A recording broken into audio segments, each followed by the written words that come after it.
பால் உண்மையிலே ஹெல்த்தியா நாட் ஹெல்த்தியா வாங்க பார்க்கலாம்.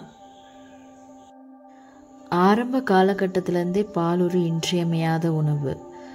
And also it's an integral part of our human diet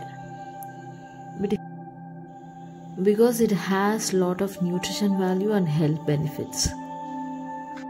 பாலில் நிறைய நியூட்ரியன்ஸ் இருக்குது. Calcium, potassium, probiotics, omega 3 fatty acids, vitamin B, இந்த மாதிரி எக்கச்சக்க நியூட்ரியன்ஸ் இருக்குது. பால் ஒரு ஆப்பிடைட் கண்ட்ரோல், அதாவது ரொம்ப நேரத்துக்கு பசி எடுக்காமல் வச்சுருக்கோம். அண்ட் ஆல்சோ போன் டெவலப்மெண்ட்டுக்கு இது ரொம்ப பெரிய பங்கு வகிக்குது.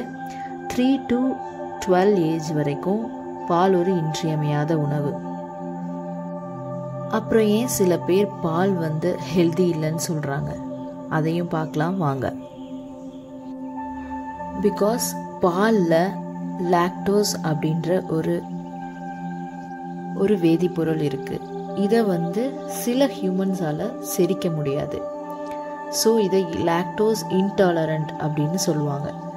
இப்படி இருக்கவங்களுக்கு பால் ஒத்து வராது. நெக்ஸ்ட்டு ஒரு ப்ராப்ளம் பார்த்திங்கன்னா, மில்க் எடுக்கிற 10ல் 8 அடல்ட்ஸுக்கு ஆக்னி வருதுன்னு சொல்கிறாங்க. ரெகுலராக மில்க் எடுக்கிற அடல்ட்ஸுக்கு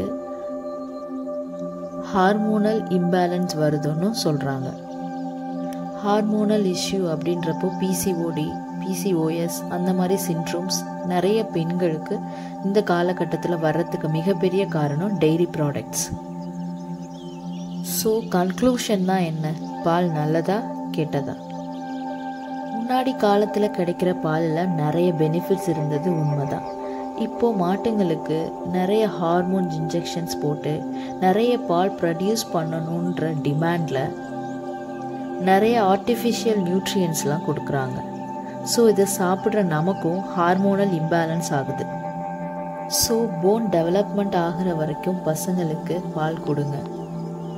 அதுக்கப்புறம் கொஞ்சம் கொஞ்சமாக அதர் ஆல்டர்னேட்டிவ்ஸ்க்கு ட்ரை பண்ணுங்கள். Like coconut milk, almond milk, oats milk, soya milk, அந்த மாதிரி கொஞ்சம் மில்கை ஆல்டர்னேட் பண்ணுங்கள். எதுவுமே அளவாக எடுத்தால் தப்பில்லை.